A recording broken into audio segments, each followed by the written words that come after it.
Hello ವಿದ್ಯಾರ್ಥಿಗಳೇ, ಈ ಒಂದು ವಿಡಿಯೋದಲ್ಲಿ ನಾವು ನಿಮ್ಮ BCom 4th semester Haveri university Kannada ವಿಷಯದಲ್ಲಿ ಬರುವಂತಹ ಪ್ರಮುಖ ಒಂದು ಲೆಸನ್ ಮೌಸ್ ಬಿಟ್ಟು ಮೊಲ ಹಿಡಿದಾತ.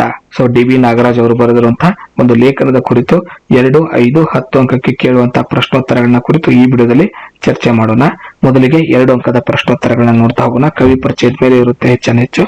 ಡಿ.ಬಿ. ನಾಗರಾಜ್ ಅವರು ಯಾವ ಪತ್ರಿಕೆಯ ಲೇಖಕರಾಗಿದ್ದಾರೆ ಮತ್ತು ಇವರ ಬರಹಗಳು ಎಲ್ಲಿ ಲಭ್ಯವಿವೆ? ಡಿ.ಬಿ. ನಾಗರಾಜ್ ಅವರು ಪ್ರಸಿದ್ಧ ದಿನಪತ್ರಿಕೆಯಾದ ಪ್ರಜಾವಾಣಿಯ ಲೇಖಕರಾಗಿದ್ದಾರೆ. ಇವರ ಎಲ್ಲ ಬರಹಗಳನ್ನ ಪ್ರಜಾವಾಣಿ ವೆಬ್ಸೈಟ್ ಅಲ್ಲಿ ಓದಬಹುದಾಗಿದ್ದು, ಅಲ್ಲಿ ಅವರ ಲೇಖನಗಳಿಗೆ ಪ್ರತ್ಯೇಕ ಪುಟವಿದೆ. ಲೇಖಕರ ಬರಹಗಳಲ್ಲಿ ಕಂಡುಬರುವ ಕಲೆ, ಮನೋರಂಜನೆಗೆ ಸಂಬಂಧಿಸಿದ ವಿಷಯಗಳು ಯಾವುವು? ಇವರ ಲೇಖನಗಳು ವಿಭಾಗಗಳ ಕಲೆ, ಮನೋರಂಜನೆಗೆ ಸಂಬಂಧಿಸಿದಂತೆ ಸಿನಿ, ಸನ್ಮಾನ, ಕ್ರೀಡೆ, ಕಲೆ, ಸಾಹಿತ್ಯ ಮುಂತಾದ ಪ್ರಮುಖ ವಿಷಯಗಳು ಸಿಗುತ್ತವೆ. ಡಿ.ಬಿ. ನಾಗರಾಜ್ ಅವರ ವಿಜ್ಞಾನ ಮತ್ತು ಜೀವನೋಪಾಯಕ್ಕೆ ಸಂಬಂಧಿಸಿದಂತೆ ಯಾವ ವಿಷಯಗಳ ಕುರಿತು ಬರೆಯುತ್ತಾರೆ? ಇವರು ವಿಜ್ಞಾನ ಮತ್ತು ಜೀವನೋಪಾಯದ ಕ್ಷೇತ್ರಕ್ಕೆ ಸಂಬಂಧಿಸಿದಂತೆ ತಂತ್ರಜ್ಞಾನ, ವಾಣಿಜ್ಯ, ಶಿಕ್ಷಣ, ಉದ್ಯೋಗ, ಆಟೋಮೊಬೈಲ್ ವಿಷಯಗಳ ಕುರಿತು ಲೇಖನಗಳನ್ನ ಬರೆಯುತ್ತಾರೆ. ಲೇಖಕರು ನಿತ್ಯ ಜೀವನ ಮತ್ತು ಪ್ರಕೃತಿಗೆ ಸಂಬಂಧಿಸಿದಂತೆ ಬರೆಯುವ 4 ವಿಭಾಗಗಳನ್ನು ಹೆಸರಿಸಿರಿ. ನಿತ್ಯ ಜೀವನದ ಪ್ರಕೃತಿಗೆ ಸಂಬಂಧಿಸಿದಂತೆ ಇವರ ಪ್ರಮುಖ ವಿಭಾಗಗಳೆಂದರೆ ಆಹಾರ, ಆರೋಗ್ಯ, ಕೃಷಿ, ನಮ್ಮ ಮನೆ, ಸುತ್ತಾಟ ಮತ್ತು ಪರಿಸರ. ಎಸಿಎಸ್ ರಾಬಿಟ್ ಫಾರ್ಮ್ ಸ್ಥಾಪನೆ ಮಾಡಿದವರು ಯಾರು ಮತ್ತು ಎಲ್ಲಿ? ಸುನೀಲ್ ಅವರು ಪ್ರಸ್ತುತ ತುಮಕೂರು ಜಿಲ್ಲೆಯ ಗುಬ್ಬಿ ತಾಲೂಕಿನ ನಿಟ್ಟೂರು ಹೋಬಳಿಯ ಕಾರಹಳ್ಳಿ ಎಂಬಲ್ಲಿ ಎಸಿಎಸ್ ರಾಬಿಟ್ ಫಾರ್ಮ್ ಅನ್ನು ಸ್ಥಾಪನೆ ಮಾಡಿದ್ದಾರೆ. ಇನ್ನು 10 ಅಂಕಕ್ಕೆ ಕೇಳುವಂತ ಪ್ರಮುಖ ಪ್ರಶ್ನೆಗೆ ಬರೀಬೇಕಾದಂತಹ ಉತ್ತರವನ್ನು ನೋಡ್ತಾ ಹೋಗೋಣ. ಹಳ್ಳಿಯ ಯುವಕನ ಸಾಫ್ಟ್ವೇರ್ ಜಗತ್ತು. ಮೊದಲಿಗೆ ಅದರ ಬಗ್ಗೆ ಬರೀಬೇಕಾಗತ್ತೆ. ಲೇಖನದ ನಾಯಕ ಎಸಿ ಸುನೀಲ್ ಹುಟ್ಟಿದ್ದು ಹಳ್ಳಿಯಲ್ಲಿ. ಅವರು ಕಂಪ್ಯೂಟರ್ ಸೈನ್ಸ್ ಪದವಿಯನ್ನು ಮುಗಿಸಿದ್ದಾರೆ. ರಾಜಧಾನಿ ಬೆಂಗಳೂರಿನ ಸಾಫ್ಟ್ವೇರ್ ಕಂಪನಿಯೊಂದರಲ್ಲಿ ಕೈತುಂಬ ಸಂಬಳ ಬರುವ ಉದ್ಯೋಗದಲ್ಲಿದ್ದರು. ಆದರೆ ಅವರಿಗೆ ಆ ಕೆಲಸದಲ್ಲಿ ಸಂಪೂರ್ಣ ತೃಪ್ತಿ ಇರಲಿಲ್ಲ. ಇದು ಕೇವಲ ಹಣದ ದುರಾಸೆಯಲ್ಲ, ಬದಲಿಗೆ ಬದುಕಿನಲ್ಲಿ ಏನಾದರೂ ಅರ್ಥಪೂರ್ಣವಾಗಿ ಸಾಧಿಸಬೇಕು ಎಂಬ ಹಂಬಲವಾಗಿತ್ತು. ಆ ಕಾರಣಕ್ಕಾಗಿ ತಮ್ಮ 20ರ ಹರೆಯದರಲ್ಲಿ ಅವರು ಆ ಸಾಫ್ಟ್ವೇರ್ ಉದ್ಯೋಗಕ್ಕೆ ರಾಜೀನಾಮೆ ನೀಡಿ ಸ್ವಾವಲಂಬಿ ಬದುಕಿನತ್ತ ಹೆಜ್ಜೆ ಇಟ್ಟರು. ಎಸಿಎಸ್ ರಾಬಿಟ್ ಫಾರ್ಮ್ ಸ್ಥಾಪನೆ. ಸುನೀಲ್ ಅವರು ಪ್ರಸ್ತುತ ತುಮಕೂರು ಜಿಲ್ಲೆಯ ಗುಬ್ಬಿ ತಾಲೂಕಿನ ನಿಟ್ಟೂರು ಹೋಬಳಿಯ ಕಾರೆಹಳ್ಳಿ ಎಂಬಲ್ಲಿ ಎಸಿಎಸ್ ರಾಬಿಟ್ ಫಾರ್ಮ್ ಹಾಗೂ ವೈಜ್ಞಾನಿಕ ಹಿನ್ನೆಲೆಯ ಬ್ರೀಡಿಂಗ್ ಸೆಂಟರ್ ಅನ್ನು ಯಶಸ್ವಿಯಾಗಿ ನಡೆಸುತ್ತಿದ್ದಾರೆ. ಸಾಫ್ಟ್ವೇರ್ ಕೋಡಿಂಗ್, ಡಿಬಗ್ಗಿಂಗ್ ಎಂಬ ಕೇವಲ ಮನೆ ಮತ್ತು ಕಚೇರಿ ಸೀಮಿತವಾಗಿದ್ದ ಸುನೀಲ್ ಅವರಿಗೆ ಇಂದು ಕಂಪ್ಯೂಟರ್ ಮೌಸ್ ಹಿಡಿಯುವುದಕ್ಕಿಂತ ಮೊಲಗಳ ಸಾಕಾಣಿಕೆ ಹೆಚ್ಚಿನ ಸಂತೋಷ ಮತ್ತು ನೆಮ್ಮದಿಯನ್ನ ತಂದುಕೊಟ್ಟಿದೆ. ಕೇವಲ 3 ವರ್ಷಗಳ ಹಿಂದೆ ಈ ಸಾಹಸಕ್ಕೆ ಕೈ ಹಾಕಿದ ಸುನೀಲ್ ಅವರು ಇಂದು ಇಡೀ ಸಮಾಜ ಗುರುತಿಸುತ್ತಿದೆ. ಅವರ ಈ ವಿಶಿಷ್ಟ ಮೊಲ ಸಾಕಾಣಿಕೆ ಕೇಂದ್ರಕ್ಕೆ ಇದುವರೆಗೂ 1000ಕ್ಕೂ ಹೆಚ್ಚು ಜನ ಭೇಟಿ ನೀಡಿ ತಮಗೂ ಇರುವ ಸ್ವಯಂ ಉದ್ಯೋಗದ ಸಾಧ್ಯತೆಗಳನ್ನು ಅರಿತುಕೊಂಡಿದ್ದಾರೆ. ಅಷ್ಟೇ ಅಲ್ಲದೆ ನೂರಾರು ಜನ ಸುನೀಲ್ ಅವರ ಮಾರ್ಗದರ್ಶನದಲ್ಲೇ ತಾವು ಮೊಲ ಸಾಕಾಣೆ ಆರಂಭಿಸಬೇಕು ಎಂಬ ಯಶಸ್ಸಿನ ಹಾದಿಯಲ್ಲಿ ಸಾಗುತ್ತಿದ್ದಾರೆ. ಸಾಮಾನ್ಯವಾಗಿ 25ರಿಂದ 35 ವರ್ಷದ ವಯಸ್ಸು ಪ್ರತಿಯೊಬ್ಬರ ಜೀವನದಲ್ಲೂ ಮಹತ್ವದ ಬದಲಾವಣೆ ಸಮಯವಾಗಿರುತ್ತದೆ. ಸುನೀಲ್ ಅವರು ತಮ್ಮ ಕಾಲೇಜು ಮುಗಿದು ಶತಮಾನದ ಬದುಕಿಗೆ ಕಾಲಿಡುವುದಾಗಲೇ ಈ ಸಾಹಸದ ಹಾದಿಯನ್ನು ಆರಿಸಿಕೊಂಡರು. ಇದು ಅವರ ಏಕಾಏಕಿ ಕೈಗೊಂಡ ತೀರ್ಮಾನವಾಗಿರಲಿಲ್ಲ, ಬದಲಿಗೆ ಇದರ ಹಿಂದೆ ಅವರದೇ ಆದ ಆಳವಾದ ಯೋಚನೆ ಮತ್ತು ದೃಢ ಸಂಕಲ್ಪವಿತ್ತು. ಖಾಸಗಿ ಕೆಲಸದ ವಾಸ್ತವ. ಕಂಪನಿಗಳು 1 ಲಕ್ಷ ಸಂಬಳ ನೀಡಿ 2 ಲಕ್ಷ ಮೌಲ್ಯದ ಕೆಲಸ ಪಡೆಯುತ್ತವೆ ಮತ್ತು ವಯಸ್ಸಾದಂತೆ ಸಾಮರ್ಥ್ಯ ಕುಗ್ಗಿದಾಗ ಸಣ್ಣ ತಪ್ಪಿಗೂ ಕೆಲಸದಿಂದ ತೆಗೆದುಹಾಕುತ್ತವೆ.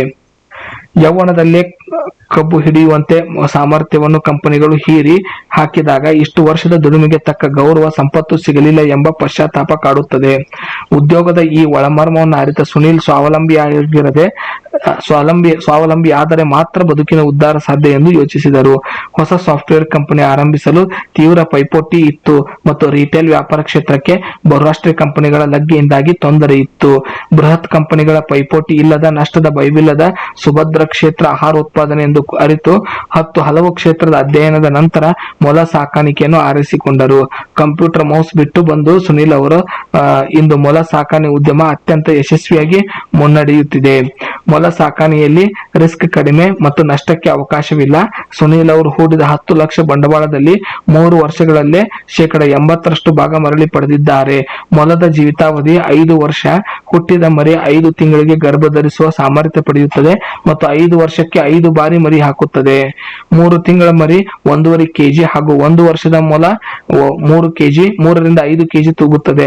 ಪ್ರಸ್ತುತ ಮಾರುಕಟ್ಟೆಯಲ್ಲಿ ಜೀವಂತ ಮೊಲದ ಕೆಜಿಗೆ 120 ರೂಪಾಯಿ ಇದೆ.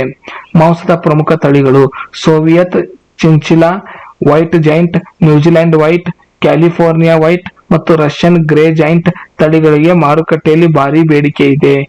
ಮೊಲದ ಮಾಂಸದಲ್ಲಿ ಕೊಲೆಸ್ಟ್ರಾಲ್ ಕಡಿಮೆ ಹಾಗೂ ಪ್ರೋಟೀನ್ ಹೆಚ್ಚಿರುವುದರಿಂದ ಇದನ್ನು ಮಕ್ಕಳು, ವೃದ್ಧರು ಮತ್ತು ರೋಗಿಗಳು ಅತ್ಯಂತ ಆರೋಗ್ಯದಾಯಕವಾಗಿ ಇದು ಸೇವಿಸಬಹುದಾದ ಆಹಾರವಾಗಿದೆ.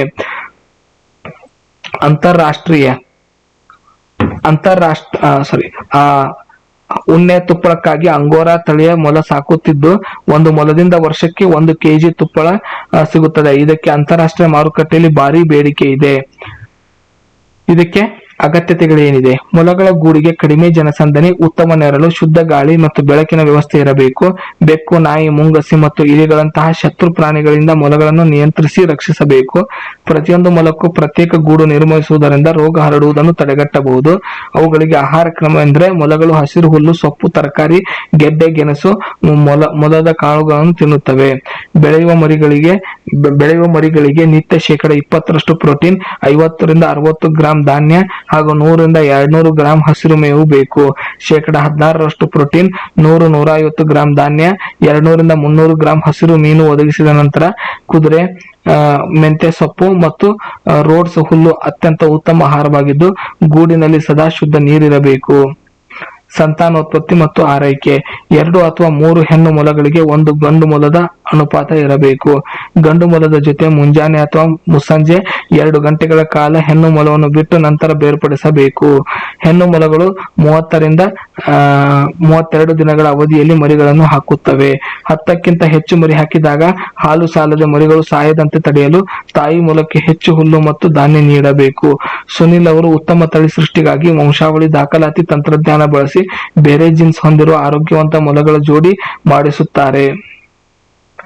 ತರಬೇತಿ ಮತ್ತು ಮಾರ್ಗದರ್ಶನ: ಮೊಲ ಸಾಕುವ ಆಸಕ್ತರಿಗೆ ಮೊಲಗಳನ್ನು ನೀಡುವ ಮುನ್ನ ಕಡ್ಡಾಯವಾಗಿ ತರಬೇತಿ ನೀಡಲಾಗುತ್ತದೆ. ಹೆಸರಘಟ್ಟದಲ್ಲಿರುವ ತರಬೇತಿ ಕೇಂದ್ರದಲ್ಲಿ ಡಾಕ್ಟರ್ ಸುಧಾಕರ್ ಮತ್ತು ಡಾಕ್ಟರ್ ಮಂಜುನಾಥ್ ಅವರು ತರಬೇತಿ ನೀಡಿ ಸರ್ಟಿಫಿಕೇಟ್ ನೀಡುತ್ತಾರೆ. ಸುನಿಲ್ ಅವರು ಕೇವಲ ಮೊಲ ನೀಡುವುದಷ್ಟೇ ಅಲ್ಲದೆ ಸದಾ ಸಂಪರ್ಕದಲ್ಲಿದ್ದು ಎಲ್ಲ ರೀತಿಯ ಉಚಿತ ಸಲಹೆ ಮತ್ತು ಮಾರ್ಗದರ್ಶನವನ್ನು ಮಾಡುತ್ತಾರೆ. ಸೊ ಇದಿಷ್ಟು ಮೊಲದ ಕಥೆ ಮೇಲೆ ನೀವು ಬರೀಬೇಕಾದಂತಹ ಪ್ರಮುಖ ಉತ್ತರಗಳು. ಮುಂದಿನ ವಿಡಿಯೋದಲ್ಲಿ ಮತ್ತೊಂದು ಅಧ್ಯಾಯದೊಂದಿಗೆ ಸಿಗೋಣ. ಧನ್ಯವಾದಗಳು.